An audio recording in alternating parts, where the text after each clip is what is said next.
ಬೆಂಗಳೂರಿನಲ್ಲಿ ಲಿಫ್ಟ್ನಲ್ಲಿ ಸಿಲುಕಿ ಓರ್ವ ಯುವಕ ಮೃತಪಟ್ಟಿದ್ದಾನೆ. ಧಾರವಾಡ ಮೂಲದ ರಾಜೇಶ್, 22 ವರ್ಷ ವಯಸ್ಸಾಗಿತ್ತು ರಾಜೇಶ್ಗೆ. ಸಾವಿಗೀಡಾಗಿರುವಂತ ಯುವಕ ಲಿಫ್ಟ್ನಲ್ಲಿ ಸಿಲುಕಿ ಓರ್ವ ಯುವಕ ಮೃತಪಟ್ಟ ಘಟನೆ ಬೆಂಗಳೂರಿನಲ್ಲಿ ನಡೆದಿದೆ. ರಾಜೇಶ್ ಅಂತೇಳಿ 22 ವರ್ಷ ವಯಸ್ಸಾಗಿತ್ತು. ಧಾರವಾಡ ಮೂಲದ ಯುವಕ ಈತ. ಜಯನಗರ ಪೊಲೀಸ್ ಠಾಣಾ ವ್ಯಾಪ್ತಿಯಲ್ಲಿ ಘಟನೆ ನಡೆದಿದೆ. ದಕ್ಷಿಣ ಉಪಹಾರ ಹೋಟೆಲ್ನ ಲಿಫ್ಟ್ ಒಂದರಲ್ಲಿ ದುರಂತ ಆಗಿದೆ. ಬೆಳಗ್ಗೆ 9 ಗಂಟೆ ಸುಮಾರಿಗೆ ಡೋರ್ನಲ್ಲಿ ತಲೆ ಸಿಲುಕಿ ರಾಜೇಶ್ ಮೃತಪಟ್ಟಿದ್ದಾನೆ. ಸೆಕೆಂಡ್ ಫ್ಲೋರ್ಗೆ ಹೋಗುವಾಗ ಲಿಫ್ಟ್ನಲ್ಲಿ ನಡೆದಿರುವಂಥ ದುರಂತ ಇದು. ಕುತ್ತಿಗೆ ಹೊರಗೆ ಹಾಕಿದ್ದಾಗ ಸಜ್ಜಾ ಬಡಿದು ಯುವಕ ಮೃತಪಟ್ಟಿದ್ದಾನೆ. ಸ್ಥಳಕ್ಕೆ ಜಯನಗರ ಪೊಲೀಸರು ಭೇಟಿ ನೀಡಿ ಪರಿಶೀಲನೆಯನ್ನು ಕೂಡ ಮಾಡಿದ್ದಾರೆ. ಜಯನಗರ ಪೊಲೀಸ್ ಠಾಣಾ ವ್ಯಾಪ್ತಿಯಲ್ಲಿ ನಡೆದಿರುವ ಘಟನೆ.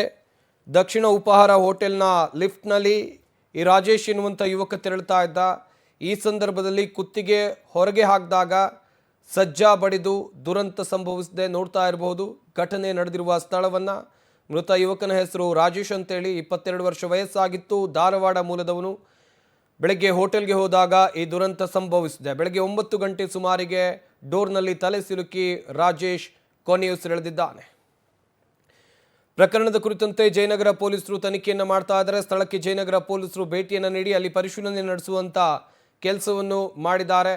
ಘಟನೆ ನಡೆದಿರುವ ಹೋಟೆಲ್ನ ದೃಶ್ಯಗಳನ್ನು ನೀವಿಲ್ಲಿ ನೋಡ್ತಾ ಇದ್ದೀರಾ. ಇನ್ನೊಂದು ಕಡೆಯಲ್ಲಿ ಮೃತ ರಾಜೇಶ್ನನ್ನು ಕೂಡ ನೀವಿಲ್ಲಿ ಗಮನಿಸ್ತಾ ಇದ್ದೀರಾ. ಲಿಫ್ಟ್ನಲ್ಲಿ ಹೋಗುವಾಗ ಎಚ್ಚರಿಕೆಯನ್ನು ವಹಿಸಬೇಕು. ಹಾಗೆಯೇ ಇಲ್ಲೂ ಕೂಡ ಗಮನಿಸಬೇಕು. ಈ ವ್ಯಕ್ತಿ ಏನು ಮಾಡಿದ್ದಾನೆ ಅಂತ ಹೇಳಿದರೆ ತಲೆಯನ್ನು ಹೊರಗೆ ಹಾಕಿದ್ದಾನೆ ಲಿಫ್ಟ್ನಿಂದ. ಅಲ್ಲಿ ಸಜ್ಜಾ ಬಡಿದು ರಾಜೇಶ್ ಮೃತಪಟ್ಟಿರೋದು.